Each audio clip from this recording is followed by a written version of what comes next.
une chanson pour nous, nous sommes dans le monde, nous ne sommes pas du monde, nous sommes dans le monde, nous ne sommes pas du monde. Mais c'est un mode de fonctionnement, c'est un mode de fonctionnement qu'il nous a donné et qui fait que nous sommes dans le monde et nous ne sommes pas du monde. C'est quand nous comprenons ce mode de fonctionnement-là que nous sommes que cette parole, en fait, devient réalité. Et cette parole qui dit que nous sommes dans le monde, mais que nous ne sommes pas du monde. Et donc, c'est ces réalités-là, ou c'est ce mode de fonctionnement-là que le Seigneur est en train de nous révéler dans ce passage. Il dit à ses disciples,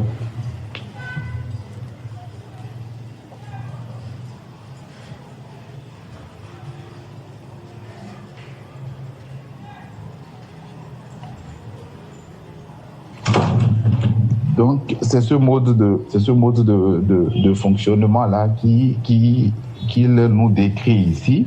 Il dit, ne vous préoccupez pas de ce qu'il y a sur la table à l'heure des repas ou de savoir si les vêtements de votre garde-robe sont à la mode.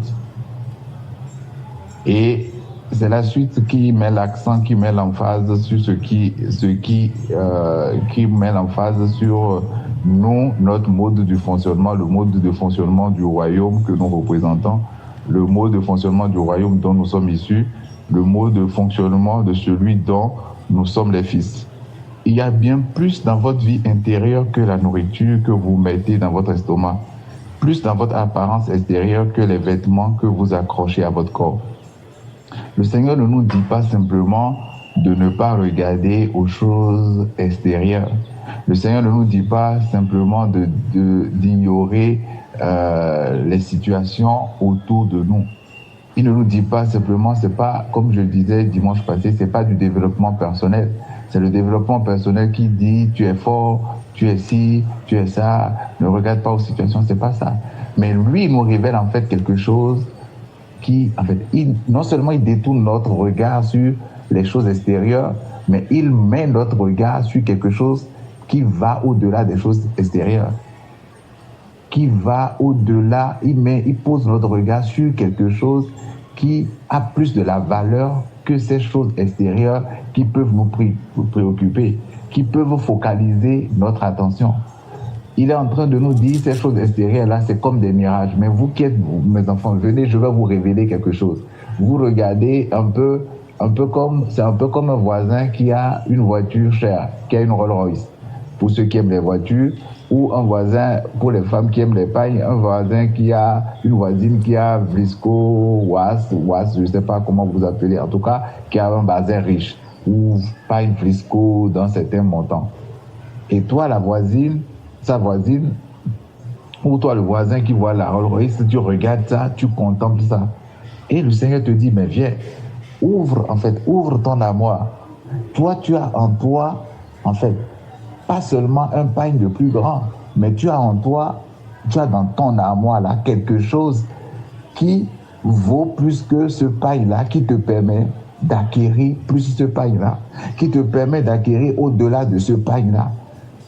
Mais dans le fonctionnement de l'humanité, nous regardons tous à la situation, mais lui nous dit, au travers de ce passage, vous qui êtes mes enfants, venez, moi qui ai créé le monde, moi qui vous ai créé, moi dont vous êtes le fils, venez, je vais vous révéler un secret. À l'intérieur de vous, il y a quelque chose qui vaut plus que ces choses-là. Donc, regardez, mes enfants. Oui, l'extérieur, il y a pas mal de choses. Il y a pas mal de choses sur la table. Il y a pas mal de choses qui manquent dans la garde-robe. Mais regardez en vous. Regardez, en fait, au-dedans de vous. Il y a quelque chose. Vous êtes des esprits. Vous avez mon esprit. Vous avez l'esprit de sagesse. Vous avez l'esprit qui a commandé le monde, l'esprit qui a formé tout le monde, vous l'avez en vous. Il habite en vous. C'est lui qui vous guide vos actes, c'est lui qui guide vos intentions, c'est lui qui guide vos faits. Vous avez l'esprit supérieur en vous. Donc, regardez à ça, regardez à ce trésor que vous êtes, qui est en vous. Il y a l'esprit qui a dit que la lumière soit et la lumière fut. L'esprit qui a façonné le monde, l'esprit qui guide qui donne la sagesse aux plus sages, l'esprit qui gouverne toutes choses Vous l'avez, vous qui êtes mes enfants. C'est en vous. C'est par cet esprit-là que vous pouvez acquérir ces garde-robes-là. C'est par cet esprit-là que vous pouvez acquérir ces choses-là. Ces choses que vous regardez, que les autres ont, qui puissent être comme pour vous des trésors, qui puissent être comme pour vous des acquis. Ne regardez pas au résultat, mais regardez à la source. Cette source-là est en vous. Elle habite en vous. Posez-vous et concentrez-vous sur elle.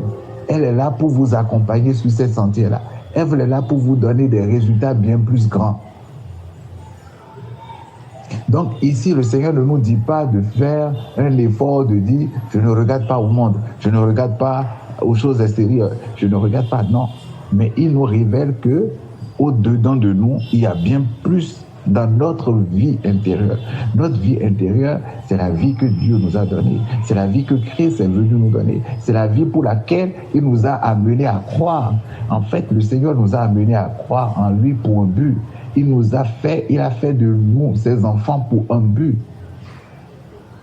Et ce but-là, c'est la vie intérieure. En fait, c'est cette vie intérieure que nous avons reçue par la foi en Christ. Et cette vie intérieure, c'est la vie de Christ. C'est la vie de résurrection. C'est cette vie de victoire qui habite en nous. Pas que nous allons déployer, pas que nous allons acquérir, pas que nous allons recevoir. C'est la vie de celui qui est mort et ressuscité. Ce n'est pas la vie de celui qui est mort, non.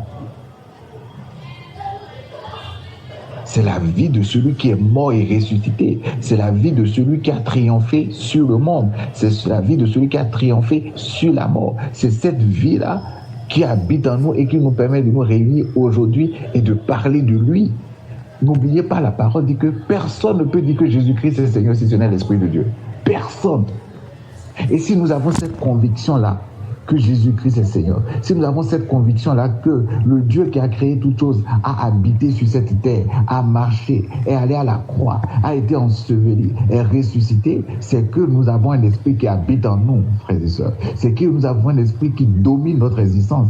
Et c'est à cela que le Seigneur nous appelle ce matin, à regarder à cela, à prendre conscience de cela, que ce que nous faisons, le fait que nous disons que Jésus-Christ est Seigneur, le fait que nous disons que Jésus-Christ est Dieu, ça ne vient pas de notre intelligence, ça ne vient pas de notre sagesse. C'est quelqu'un qui nous le dit. C'est quelqu'un qui a mis en nous cette conviction.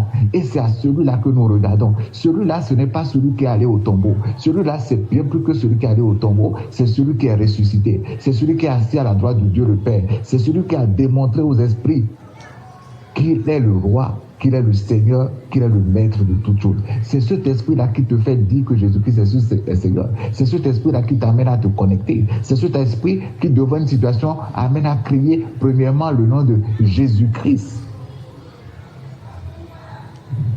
C'est l'esprit supérieur. C'est cette vie-là qui en moi. C'est cette vie-là qui fait mouvoir tes os. C'est cette vie-là qui fait mouvoir tes membres. Et le Seigneur nous appelle à regarder à cette vie-là, en fait. Cette vie que nous avons reçue. Et cette vie-là, nous l'avons reçue par la foi, mon frère. Cette vie-là, nous l'avons reçue par la foi, ma soeur. Il n'y a pas, nous ne pouvons pas la démontrer. Nous ne pouvons pas montrer qu'elle est ici. Elle est du côté droit de mon cœur. Elle est du côté droit du côté gauche de mon cœur. C'est une vie que nous avons reçue par la foi et que nous vivons par la foi. Telle que nous ne pouvons pas la voir. Telle que nous ne pouvons pas la démontrer, la voir physiquement. C'est ainsi que nous avons cette conviction qu'elle est là. C'est ainsi que devant les situations, nous avons cette conviction qu'elle est là, en fait.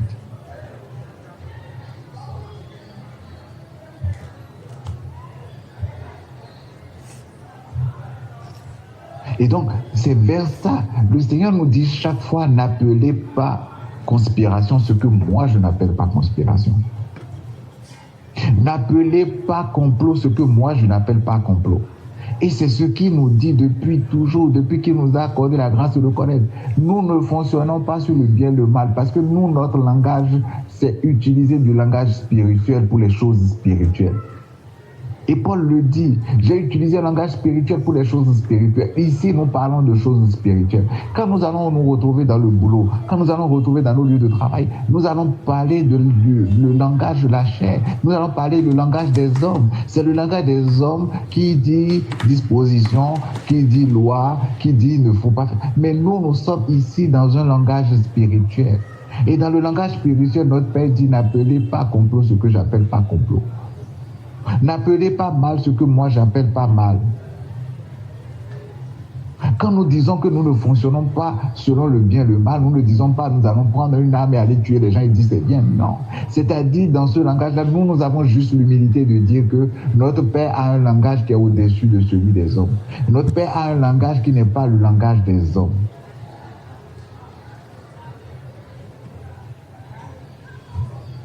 Et tant que nous n'avons pas sa vue, tant que nous n'avons pas son regard des situations, nous n'avons qu'une partielle ou même parfois une fausse lecture de ce qui se fait. Et donc, c'est un esprit, c'est une attitude d'humilité qui nous donne de dire, non, nous, on n'ose pas appeler bien ce que vous, mon père, appelle. Nous, on n'ose pas appeler mal. Nous, on ne connaît pas ça. Il y a un seul qui peut juger du bien ou du mal, c'est notre Père. Dans le langage humain, oui, vous pouvez dire que ça c'est bien, vous pouvez dire que ça c'est mal. Mais dans le langage de mon Père, de celui qui a créé toutes choses, ça peut ne pas être le cas. Donc, c'est une attitude d'humilité que nous avons.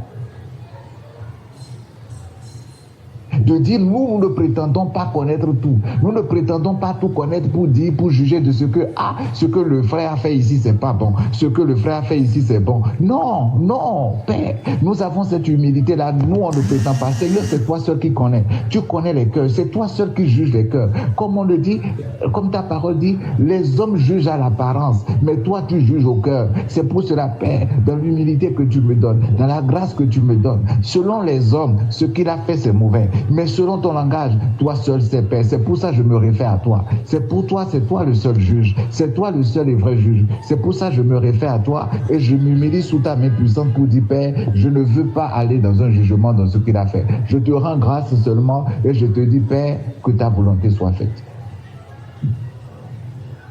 C'est un langage d'humilité que le Père nous donne.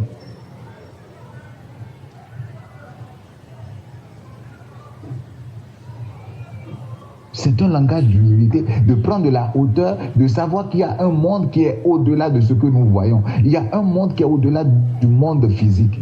Et c'est dans ce monde-là qui nous fait rayonner. C'est dans ce monde-là qui nous parle. C'est de ce monde-là qui nous parle. De ce monde qui est au-delà de ce que nous pouvons voir et toucher. De ce monde qui est au-delà de notre contrat qu'on a signé sur papier là, qui nous fait de notre compte en banque. Il y a un monde qui est au-delà. Il y a un monde supérieur. Et c'est de ce langage, c'est le langage qui se parle dans ce monde-là qui nous parle.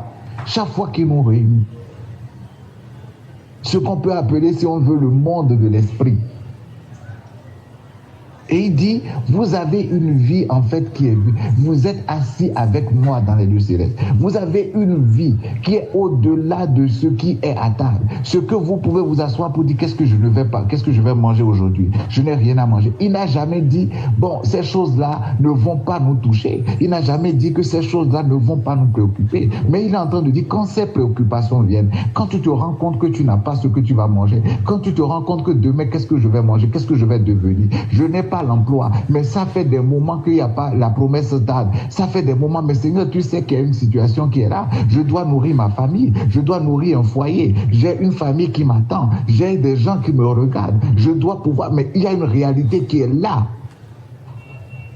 Et il dit, il y a une vérité qui dépasse cette réalité. Il y a une vérité qui dépasse cette réalité. C'est qu'en regardant, en t'asseyant, quand tu regardes un peu, tu te rends compte que, mais écoute, mais ça fait 10 mois que cette situation dure. Mais je n'ai jamais passé une seule nuit sans dormir, sans manger. Mais il y a 10 mois que cette situation dure. Mais à un moment donné, quand je fais le point des dettes, ce n'est pas ce que ça devait être. Mais attends, ça veut dire qu'il y a quelque chose qui se passe tous les jours que je ne me rends pas compte. Il y a une forme de provision qui vient sans que je ne me rende compte. Mais quand je m'assieds, mais cette situation en principe aurait pu m'amener à faire des choses, à être dans des choses. Mais jusque-là, comment se fait-il que je tiens? Comment se fait-il que malgré mes plaintes, malgré mes pleurs, malgré mes gémissements, malgré mes colères, comment se fait-il que je tiens? Comment?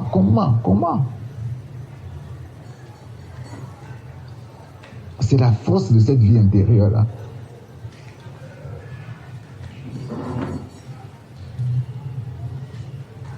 Et c'est à cela qu'il nous appelle à regarder. que nous avons quelque chose. Ce n'est pas comme si nous n'avons rien. Nous avons quelque chose qu'on peut appeler d'immatériel, qu'on peut qualifier d'immatériel, qu'on peut qualifier de non palpable. Mais dans le langage spirituel, dans la vie spirituelle, là où nous sommes assis avec lui, c'est une réalité. C'est autant réel que le téléphone que tu as en main. C'est autant réel que la chaise sur laquelle tu es assis. Cette vie intérieure, cet esprit qui est en toi et moi qui guide nos pas est autant réel que l'habit que nous avions porté. C'est pour ça qu'il le compare à ces habits-là, à ces choses-là. Il dit, mais il y a bien plus dans votre vie intérieure que la nourriture que tu touches, la nourriture que tu n'as pas vue et que tu sens son manque.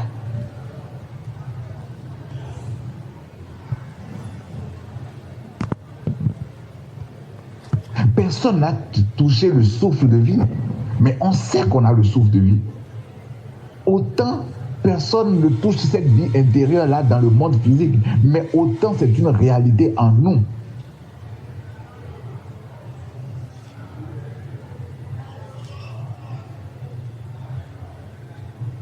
Quand nous nous réunissons, le Père ne nous parle pas. Le Père ne nous parle pas. C'est pour ça que quand Jésus-Christ parlait, il était incompris. Parce que c'est un langage spirituel qui est porté pour les fils en esprit. Et donc, le Seigneur nous tourne vers cette vie-là que nous avons, qui habite en nous, qui est cette vie de résurrection. Et il dit, oui, vous vous asseyez sur la table, vous remarquez qu'il n'y a rien. Vous regardez dans la garde-robe, vous voyez qu'il n'y a rien. Il dit, oui, ça c'est un fait. Mais ce que moi je vous demande, ce que je vous amène à faire, ce que au travers de la parole tous les dimanches, chaque fois que vous vous réunissez, ce que je vous amène à faire, c'est oui, on a constaté ça. C'est ce que je vous amène à élever le niveau. Pas pour dire que ces choses-là ne sont rien, mais pour dire que nous avons ce qu'il nous faut pour avoir ces choses-là. Mon frère, nous avons besoin des vêtements. Mon frère, nous avons besoin du travail. Mon frère, nous avons besoin. Mais en élevant l'esprit, en élevant, nous amenant, le Seigneur nous dit, vous avez de quoi, vous avez déjà tout ce qu'il vous faut pour avoir ces choses-là. C'est pour ça qu'il dit ailleurs, recherchez la justice. Et tout ça là vous seront donnés par-dessus. La table, le travail, l'argent, ces choses-là, nous en avons besoin dans notre humanité.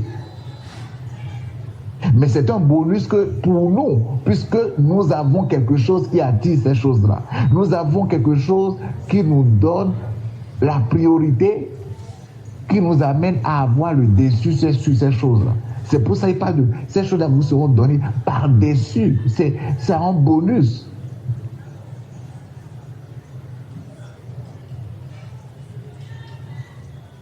Il nous amène à regarder à l'essentiel que nous avons. Pas à rechercher, pas à gémir dans la prière, pas à gémir avec les pleurs.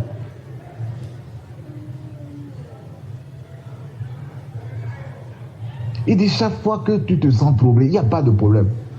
Ressens juste ma présence. Rappelle-toi juste de ma présence. Rappelle-toi juste de ma paix. Rappelle-toi que je suis avec toi.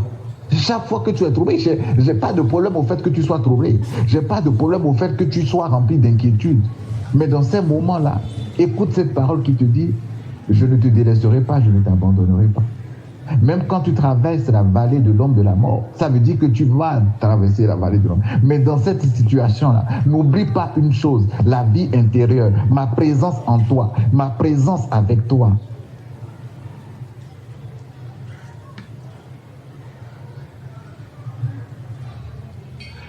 Ceux qui ne connaissent pas ma présence en eux, ma présence avec eux, ils regardent à ces situations. Non seulement ils regardent à ces situations, non seulement ça les trouble, mais même quand ils ont et que ça passe, ça les trouble.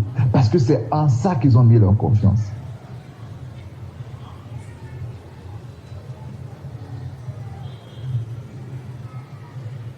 Et toutes les paroles de notre Seigneur Jésus-Christ, toutes ces paroles, quand on prend le temps de les examiner, nous ramènent à cette vie intérieure, nous ramènent à lui, sa présence en nous. Il est la source véritable.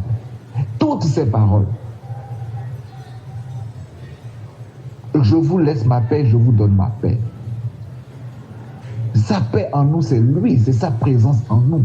C'est cette vie intérieure que nous avons.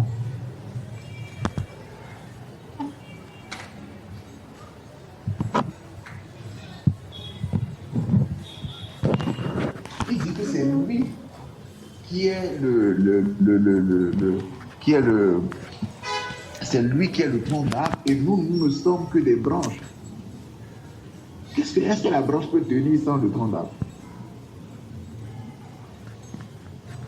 Bien que ce soit la branche qui porte les fruits, bien que ce soit la branche qui porte... Quand vous regardez le manguier, vous voyez la branche qui donne des feuilles, la branche qui donne des fruits, des mangues. Et donc les gens regardent, ah oui, mais la mangue elle est bonne, oui, la feuille elle est verte. Il dit oui, vous, mais vous rappelez-vous du tronc auquel vous êtes affilié, c'est ça le tronc, c'est la chose la plus importante.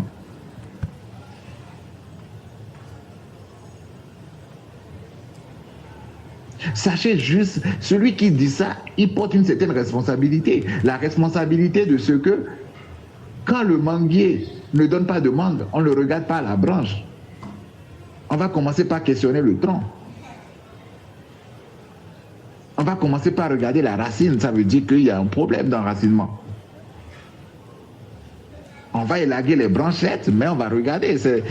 Il faut mettre la racine, il faut mettre du terreau, il faut regarder encore correctement. Ça veut dire que la branche n'est pas bien nourrie. Donc il porte la responsabilité de cette garde-robe-là qui est vide. Il porte la responsabilité de ta table qui est apparemment vide. Il porte la responsabilité de ce manque de travail. Il en porte la responsabilité, puisque c'est lui la source.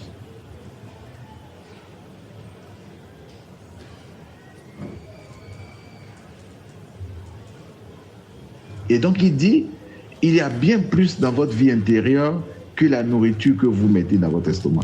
Plus dans votre apparence extérieure que les vêtements que vous vous accrochez. Donc, rappelez-vous que vous êtes un esprit. Rappelez-vous que vous êtes un esprit, pas n'importe quel esprit. Vous êtes mon esprit.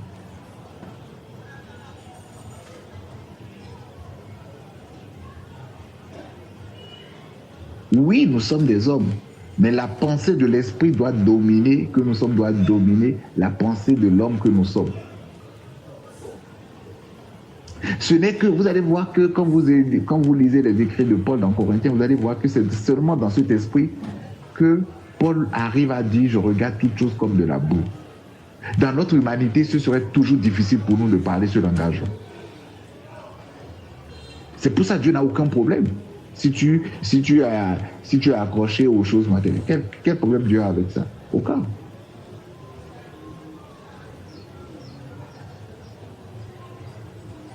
C'est seulement dans le langage spirituel, c'est seulement dans la compréhension du langage spirituel que Paul arrive à dire « je regarde toutes choses comme de la boue ».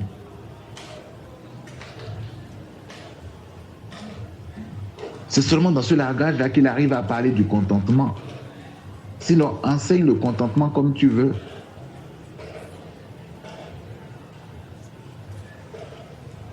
C'est parce qu'il sait qu'il a un trésor qui vaut plus. C'est parce qu'il sait qu'il a quelqu'un au-dedans de lui et que ces choses-là, s'il veut les avoir en clic, ça va venir. C'est parce qu'il sait qu'il a une grâce qui l'accompagne. Et même dans le manque, cette grâce est là. Dans ce qu'on peut appeler le manque, cette grâce est là. Cette faveur-là est là.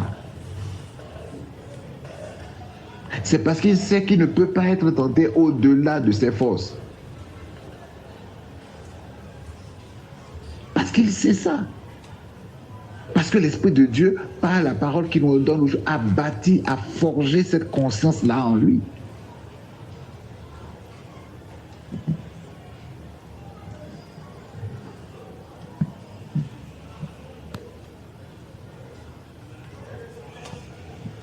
Quand tu as un père qui est, je le dis souvent, quand tu as un père vraiment qui est immensément riche, qui a beaucoup d'argent, franchement, tu relativises ce qu'on peut appeler manque.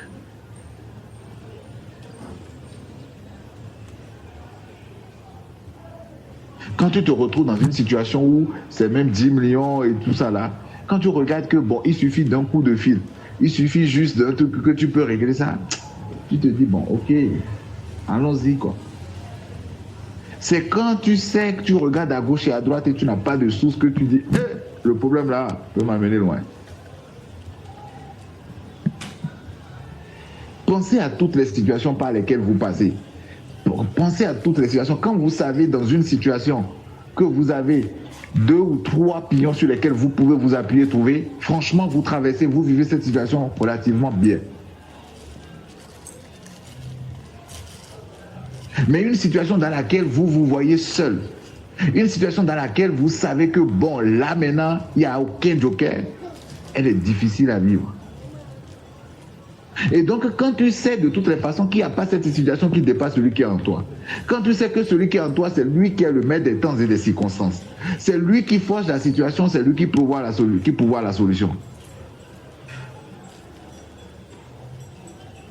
Écoute, quand tu sais qu'il a dit qu'il n'y a aucune, que même dans le feu, il est là, qu'il est là, même dans la vallée de l'homme de la mort, il est là, qu'il n'y a aucune situation qui peut dépasser tes forces, pas parce que la situation n'est pas grande, mais parce qu'il y a quelqu'un en toi qui communique ta force.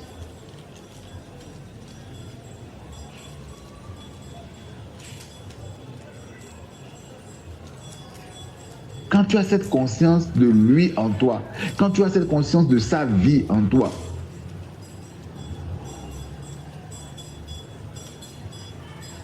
tu as une vie d'insouciance et non d'inconscience.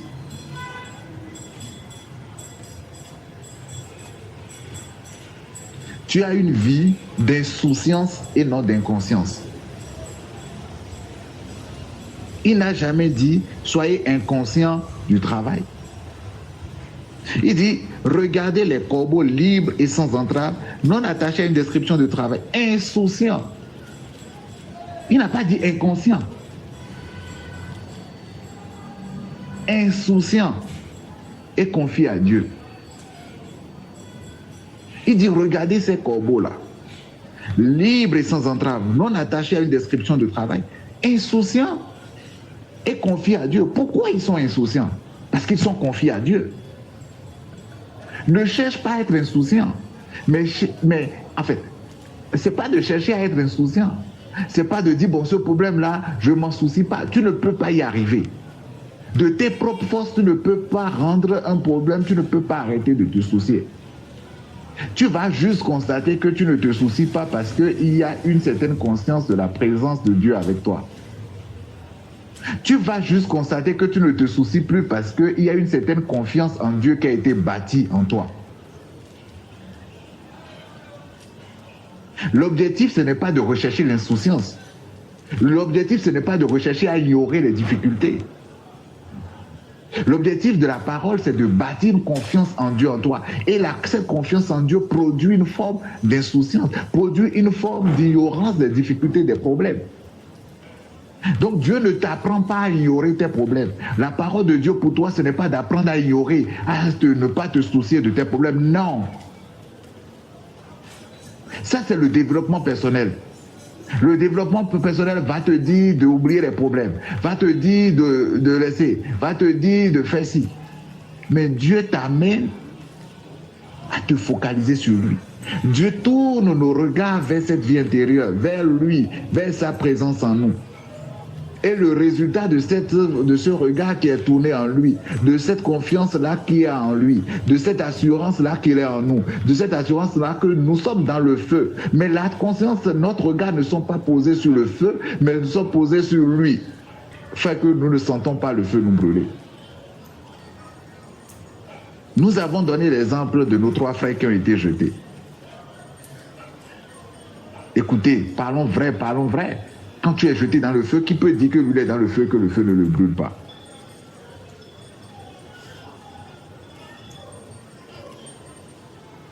Tu es dans le feu, attendez. Mais le fait que leur regard a été posé là sur le 4e, bon, c'est sûr que même il s'étonnait à dire, mais c'est qui cette personne-là? Cette 4e personne-là, c'est qui? Mais on est 3. Autant le roi et ses sujets étaient étonnés, autant eux aussi sans doute ils étaient étonnés à regarder le 4e. Et le fait d'être focalisé sur le 4e, ils ne sentaient pas le feu en fait.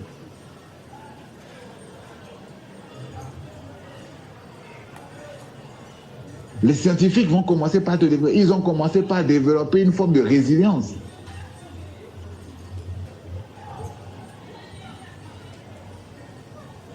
Donc l'idée, la parole de Dieu, ce n'est pas nous amener à ignorer nos problèmes. Dieu ne nous apprend pas à ignorer nos problèmes. Dieu ne nous apprend pas à ne pas nous soucier de nos difficultés. Non. Ça, comme je vais le dire de façon ironique, c'est un message directement venu de l'enfer. Dieu ne t'apprend pas à être inconscient.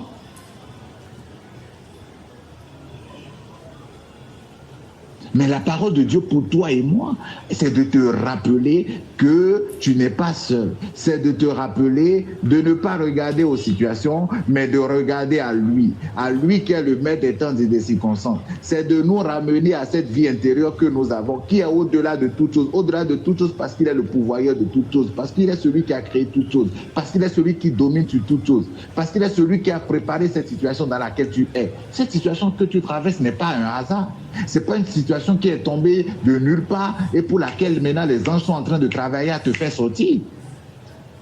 Frère, il n'y a aucune situation que nous traversons sur cette terre qui n'ait pas été prévue à l'avance. Il n'y a pas une situation que nous traversons à laquelle nous sommes confrontés et qui est une situation maintenant qui est inédite, qui vient d'être produite et pour laquelle il y a un conseil spécial des ministres qui est en train de se dérouler pour trouver comment sortir le Fils de Dieu qui se retrouve dans cette situation. S'il y a eu un début pour ce monde, et s'il y a eu un apocalypse qui a été écrit, s'il y a eu une fin du monde qui a été prévue, entre les deux, ça veut dire que ce qui se passe aujourd'hui n'a pas été prévu. S'il y a eu un début, frère, et si nous-mêmes on dit que le Père a décrit déjà comment la fin va se produire, si un début est prévu, si une fin est prévue, donc entre les deux, maintenant il y a des situations d'inconfort, des situations... Non.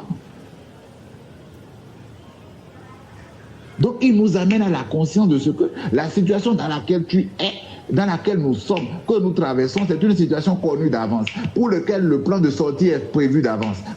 Oui, notre chair sent des choses, notre chair vit des choses, notre âme est dans la douleur. Oui, c'est vrai.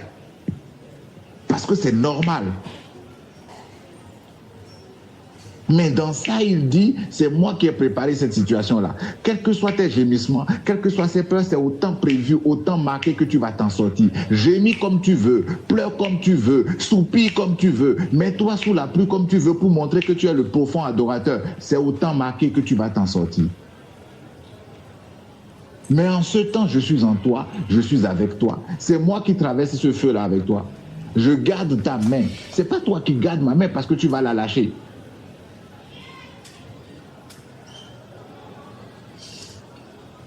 Et donc, regarde à ce deuxième homme qui est avec toi. Mon frère, ma soeur, regarde à ce deuxième homme qui est avec toi, qui est en toi. C'est ce que le Seigneur nous dit. Oui, la situation là, ne l'ignore pas. Ça va être de l'inconscience. Mais regarde, dans cette situation-là, regarde au deuxième homme qui est avec toi. Il y a un deuxième homme qui est avec toi, que tu ne vois pas, qui est en toi, qui est avec toi. Et qui a planifié la situation, qui tient ta main, qui ne peut pas être... Tu ne peux même pas te dissocier de lui. C'est comme ton ombre. Puisque c'est lui qui tient ta main. Et il dit, je ne te délaisserai pas, je ne t'abandonnerai pas. Donc tes peurs ne peuvent même pas amener à lâcher sa main. Puisque ce n'est pas toi qui tiens. Il dit, regarde. Et quand nous regardons au travers de ce message qu'il est en train de nous donner, au travers des messages qu'il nous donne chaque fois, quand cette paix vient et que nos regards réalisent, parfois la situation passe et on se dit, mais est-ce que c'est vrai que la situation était réelle? Est-ce que ce n'était pas un mirage? Est-ce que je n'ai pas vécu un rêve? Mais pourquoi je m'inquiétais tant? Mais pourquoi je me faisais autant de soucis? Tu vis 2 ans de situation où tu es resté dans le stress pendant 2 ans. Je t'assure, tu t'en sors parfois, tu dis, mais pourquoi je me faisais autant de soucis? Quand tu t'en sors parfois, tu ne réalises même pas que c'est 2 ans de difficultés que tu es passé. Tu regardes en arrière, ces 2 ans-là deviennent comme si c'était une journée de choses que tu as vécues.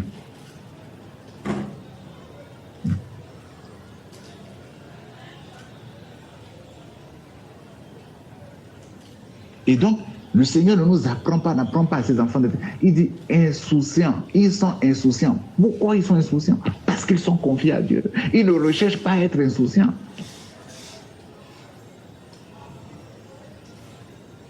Donc Dieu, quand le Père nous donne ce type de message, c'est pas, le Père ne nous apprend pas à être insouciants.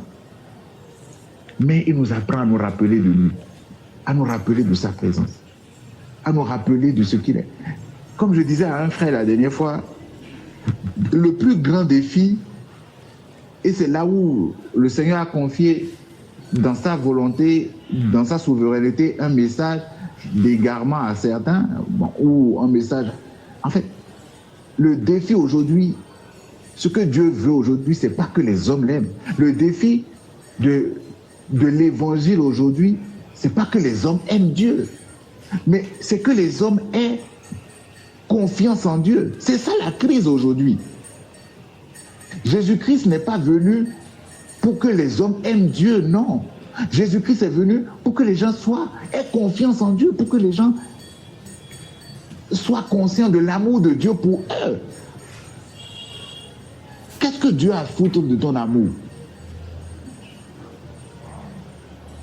Il n'est pas en crise d'amour, ou il n'est pas cet orphelin-là qui n'a jamais bénéficié de l'amour du père, de l'amour de la mère, qui en demande d'amour. Mais le challenge aujourd'hui, quand nous regardons dans nos vies, le challenge, ce n'est pas l'amour que nous avons pour Dieu. Dieu n'a que faire de ça. Le challenge de l'humanité, ce pourquoi nous, Esprit de Dieu, nous sommes sur terre, c'est que les gens aient confiance en Dieu, en fait. C'est pas de les amener à aimer Dieu, mais c'est de les aimer, c'est les amener à accepter l'amour de Dieu. C'est les amener à faire confiance en Dieu.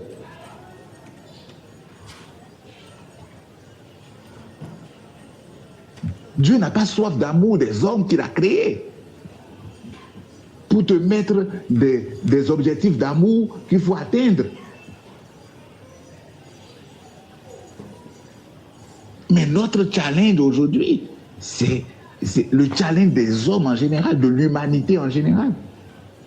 Et c'est ça qu'il dit quand vous lisez dans Romains 1, c'est la grief qu'il fait. Il dit, ils l'ont connu, mais ils ne l'ont pas donné gloire. Que ce que Dieu est, sa grandeur infinie, est visible dans ses œuvres. Ce diagnostic que l'Esprit de Dieu a mené pour la faire n'a jamais dit que les hommes n'aiment pas Dieu et que non. C'est-à-dire que la présence de Dieu, cette présence-là, l'effet de paix, l'effet de quiétude, l'effet de tranquillité que Dieu recherche pour les hommes, que sa présence doit pouvoir donner, n'a pas donné en fait. Donc le challenge, c'est la conscience de Dieu en nous, Dieu avec nous. Ce n'est pas donner plus d'exercices supplémentaires aux hommes pour atteindre Dieu, pour être agréé par Dieu, pour être accepté de Dieu, non.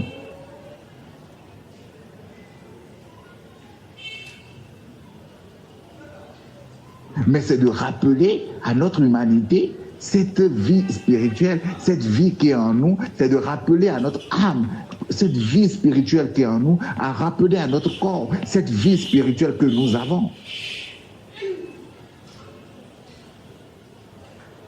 C'est de rappeler à nos os, à quel qu'en soit, à notre âme, à notre humanité, le message rappelle que dans notre esprit, il y a une présence qui est au-delà. Il y a une présence qui communique la vie. Il y a un esprit vivifiant, un esprit qui ne fait que souffler la vie, un esprit qui ne fait que souffler la domination, un esprit qui ne fait que souffler la victoire. C'est le message de notre âme pour notre âme. C'est le message pour notre corps. C'est le message que le Seigneur nous amène à nous remémorer tous les jours. Pour que notre âme soit tranquille, pour que notre âme soit en paix, pour que nous devenions aux yeux des hommes, aux yeux de ceux qui ne sont pas parvenus encore à ça, des insouciants. Parce qu'en réalité, c'est quelqu'un qui a porté nos soucis en fait. Mais ceux-là ne voient pas celui-là qui a porté nos soucis et qui fait que nous sommes insouciants. Je reprends. Quelqu'un a porté nos soucis. Et le fait que nous regardons à lui, il a porté nos soucis. Et donc nous devenons insouciants aux yeux des hommes Et eux, ils pensent que nous ne nous soucions pas, mais c'est parce que nous ne nous soucions pas parce que quelqu'un a porté nos soucis, en fait.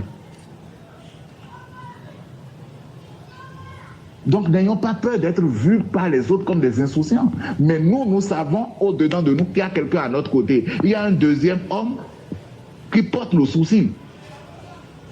Mais eux, ils ne le voient pas. Eux, ils ne voient pas ce deuxième homme-là.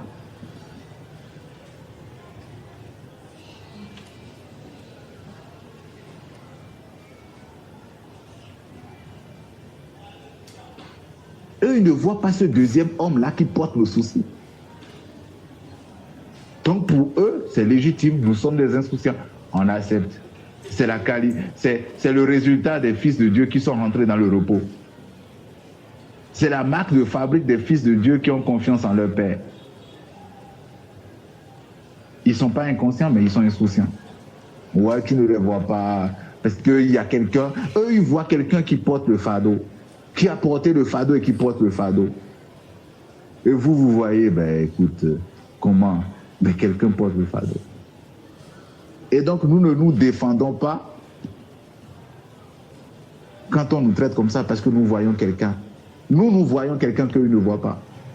Autant on met la main au microscope, autant quand on regarde au microscope, celui qui regarde au microscope voit la batterie et toi, tu ne vois pas. Autant nous, par les yeux de la foi, par les yeux de la grâce, nous voyons celui qui a porté le fardeau, celui qui porte nos soucis, celui qui porte nos difficultés, celui qui porte ce challenge-là, nous le voyons par les yeux de la foi, par les yeux de l'esprit, par les yeux de la grâce, par les yeux de l'amour de Jésus-Christ pour nous, nous voyons. Mais ceux qui sont autour de nous ne peuvent le voir. Et donc, normalement, ça va de soi qu'ils nous jugent sur l'apparence. Cela va de soi qu'ils nous jugent sur ce qu'ils voient, parce qu'eux, ils ne voient pas ce que nous voyons. Et donc, nous ne cherchons pas à nous conformer à leur jugement. Nous ne cherchons pas à nous conformer à ce qu'ils disent. Mais nous sommes libres. Nous sommes libres de vivre au travers de ce que nous voyons.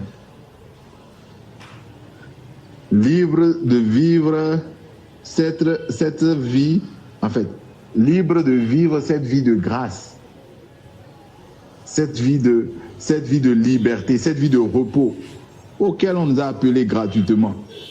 On n'a pas levé la main quelque part pour dire « Oh, je suis celui qui veut vivre une vie de repos ». C'est un don. On nous a forcés à rentrer dans le repos. Et on entretient ce repos-là par les messages chaque dimanche.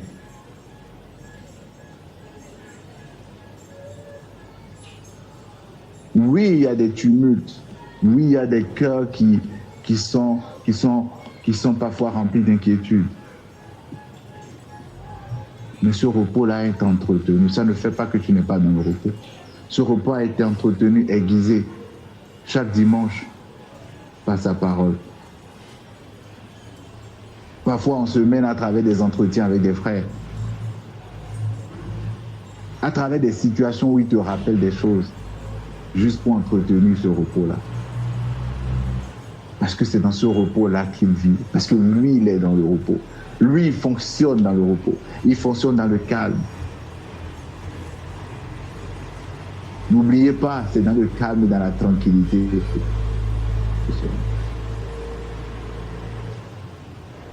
Il fonctionne dans le calme, dans la tranquillité. Il fonctionne quand tout est paisible. Ce n'est pas un Dieu de réaction. Ce n'est pas un Dieu d'agitation. Non. C'est pour ça, parfois, je me demandais tous les bruits qu'on faisait là, est-ce qu'il était vraiment dedans? Bon, ça, c'est une parenthèse.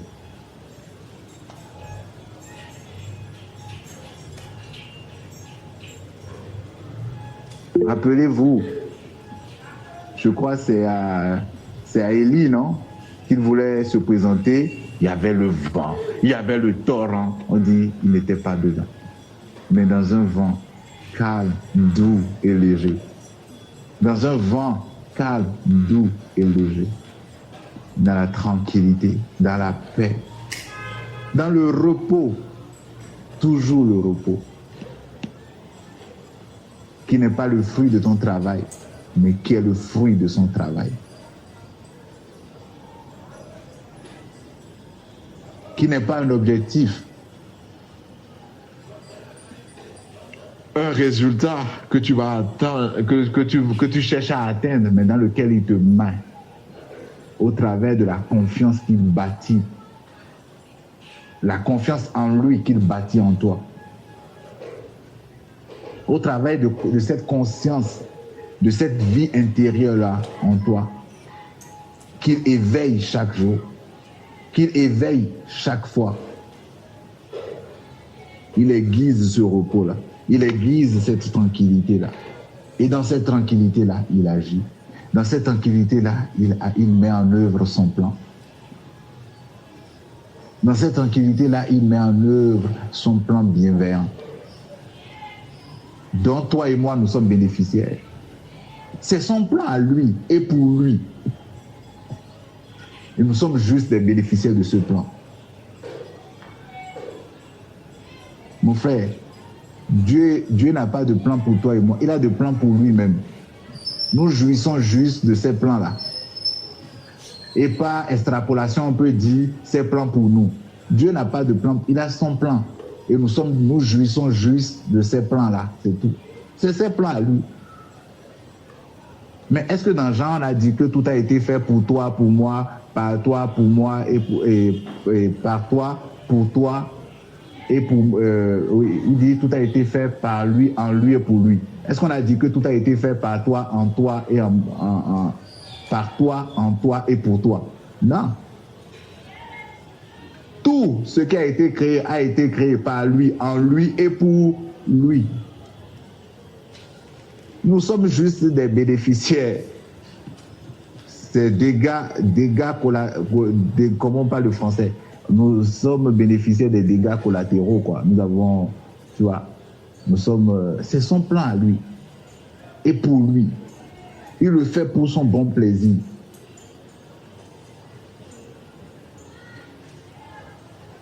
Il le fait pour son bon plaisir. C'est son plan. Qu'il a prévu d'avance, qu'il a mis en œuvre. Et c'est là qu'il demandait à Job pour dire, mais bon, écoute, est-ce que c'est toi qui parles au soleil? Tu étais là quand j'ai forgé la terre.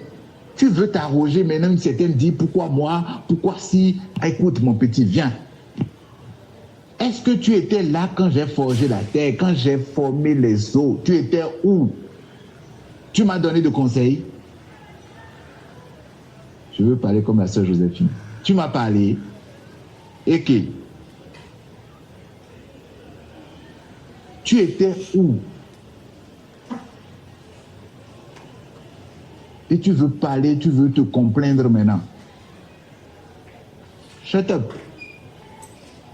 Et il a rajouté, mais est-ce que c'est toi qui dis au soleil et le soleil se lève? Est-ce que tu as parlé au soleil? C'est toi? Et les gens ont transformé ça en prière. Il faut se lever tôt le matin et parler à l'aurore. Alors qu'il faisait un reproche à Job. Et c'est devenu une activité spirituelle où il faut se lever tôt le matin avant l'aurore pour parler. Alors qu'il reprochait à Job disant, mais est-ce que c'est toi qui dis à l'aurore de se lever avant qu'il ne se lève? Bon, quand tu lis la parole avec les yeux de la loi, tu vas trouver les activités pour continuer. Quand tu lis avec les yeux de la grâce, tu trouves pour ne rien faire.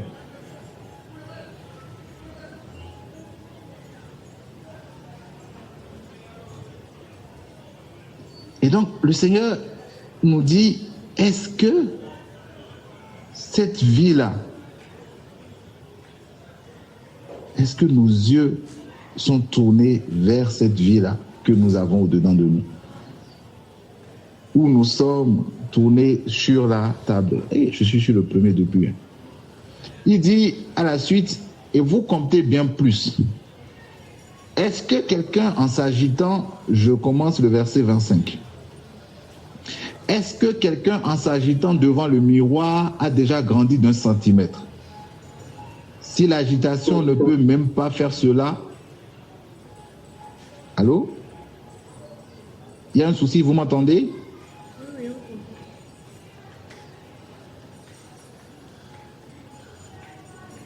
Oui, on t'entend.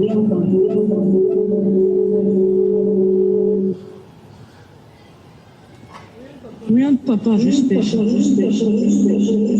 Ok, il dit, si l'agitation ne peut même pas faire cela, pourquoi s'agiter? Allez dans les champs et regardez les fleurs sauvages. Elles ne se soucient pas de leur apparence. Mais avez-vous déjà vu des couleurs et des motifs comme ceux-là? Les 10 hommes et femmes les mieux habillés du pays font pâle figure à côté d'eux. Et je disais le dimanche passé que les vêtements dans la Bible signifient les vêtements pour nous. C'est la justice. Rappelez-vous, dans Galates, il est écrit, mais vous qui avez été baptisés en Christ, vous avez fait quoi? Vous avez revêtu Christ. Et Christ, c'est quoi? Christ, c'est notre justice. Et donc, le Père dit, ce qui importe pour vous, la deuxième chose, quand je vous amène à regarder à votre homme intérieur, quand je vous amène à regarder à cette vie intérieure, au-delà de ça, ce qui doit toujours importer pour vous, c'est ce vêtement de justice-là.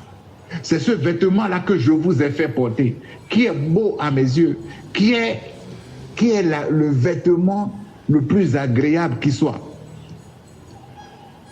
Le vêtement que, c'est-à-dire, même les hommes les plus habillés, même ceux que vous enviez, même ceux que vous regardez pour dire, regardez comment ils sont, regardez comment, même ceux-là qui paraissent être les plus habillés ne peuvent jamais porter, ne peuvent jamais, ces vêtements-là ne peuvent jamais être comparés à ces vêtements-là d'apparence extérieure qui sont appréciés. Donc l'apparence à laquelle Dieu donne du crédit, l'apparence que le Seigneur valorise au milieu de nous, c'est l'apparence que lui voit. C'est le vêtement de justice dont il nous a revêtus.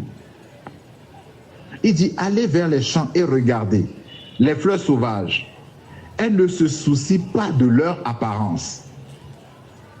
Mais avez-vous déjà vu des couleurs, des motifs comme ceux-là? Qui a habillé les fleurs sauvages? Question, qui a habillé ces fleurs sauvages-là? Répondez-moi. Qui a habillé ces fleurs sauvages-là?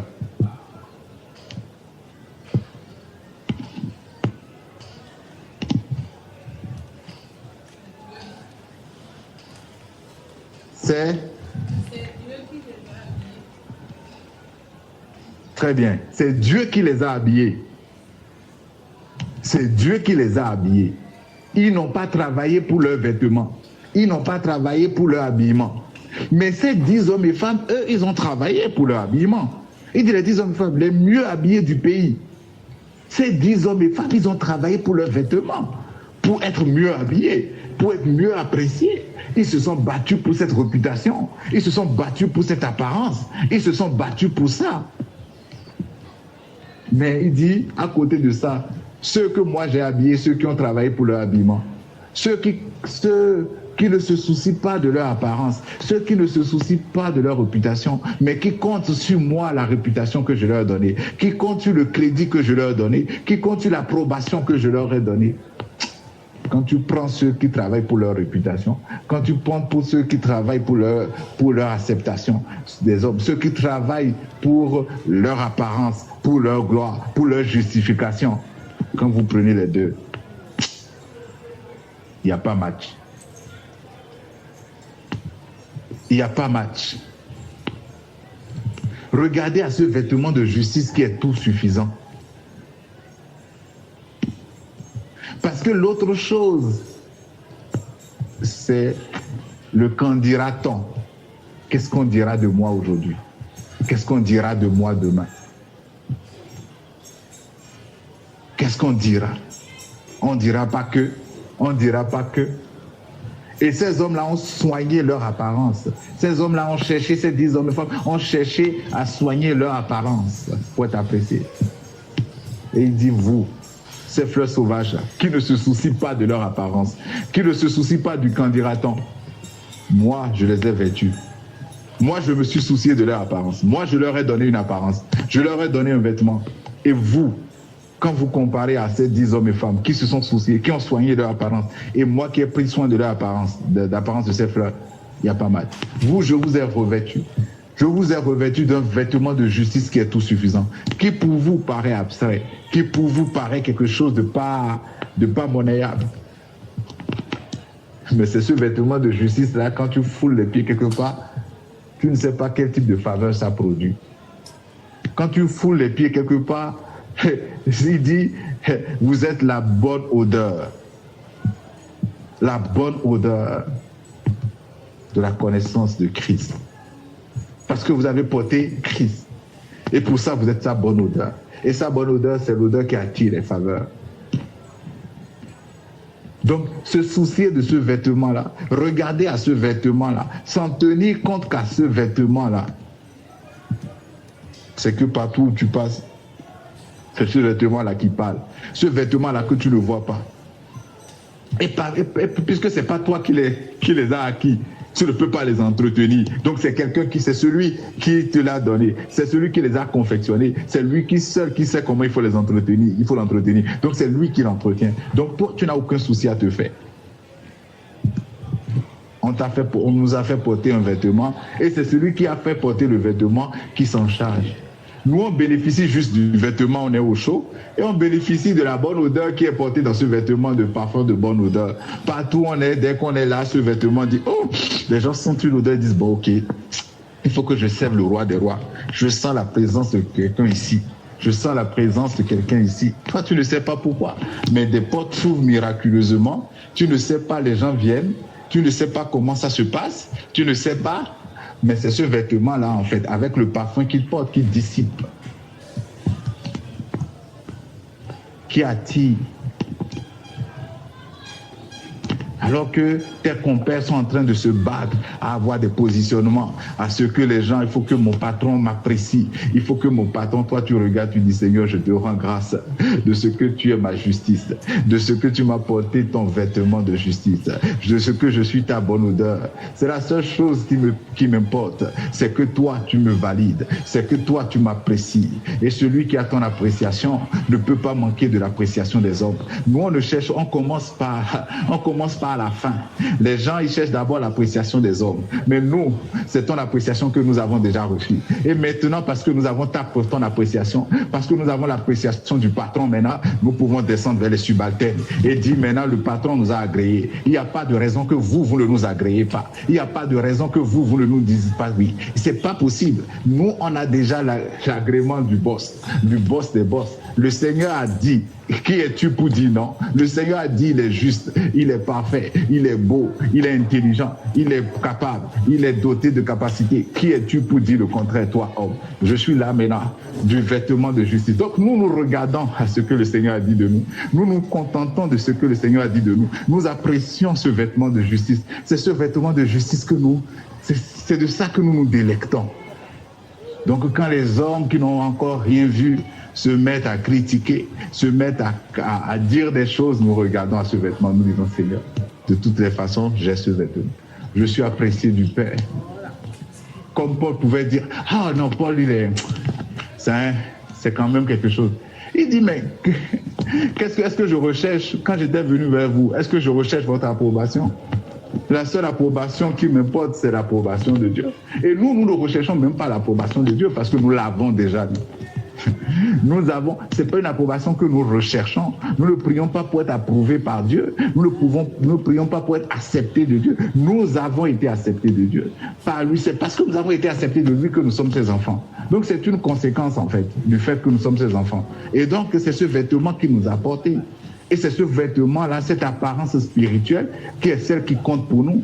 C'est cette apparence spirituelle, cette approbation-là qui est celle qui compte pour nous. Nous ne travaillons pas pour notre apparence.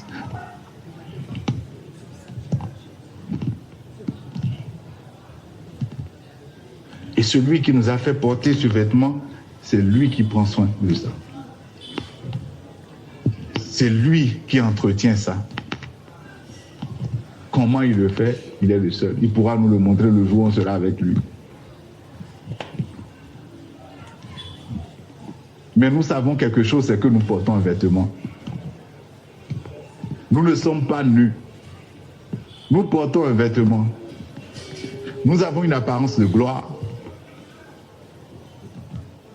Et ce vêtement-là porte un parfum. Un parfum qui se dissipe partout où nous nous tenons.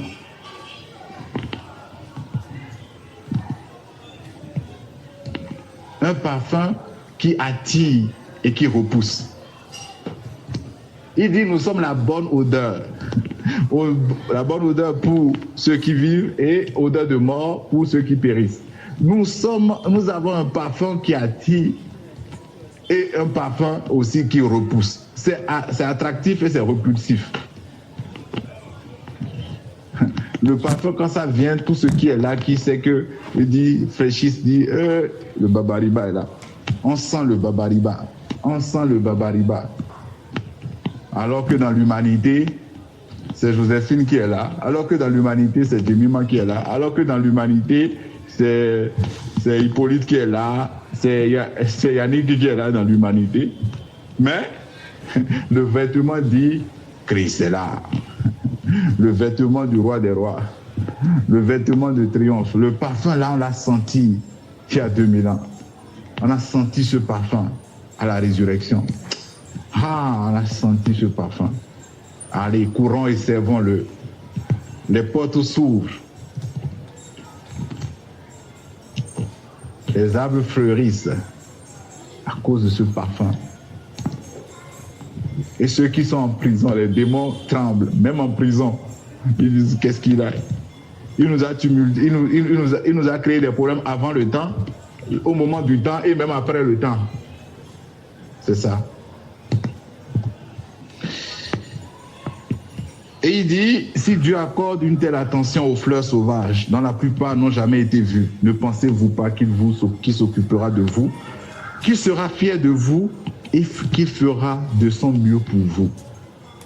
En fait, ça, je veux finir par là pour dire, ça c'est des paroles d'amour. En fait, Dieu dit, je ferai mieux, je ferai de mon mieux pour toi. Je ne sais pas. Je ferai de mon mieux pour toi.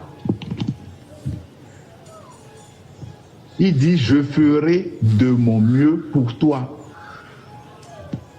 Je ferai de mon mieux pour toi.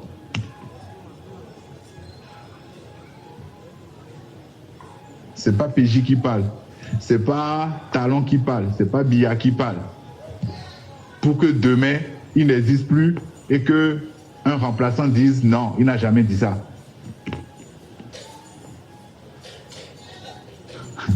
C'est celui qui a créé toute chose, qui prend un engagement, qui te dit, dans toutes les situations, sache que je fais. C'est quoi le mieux de Dieu?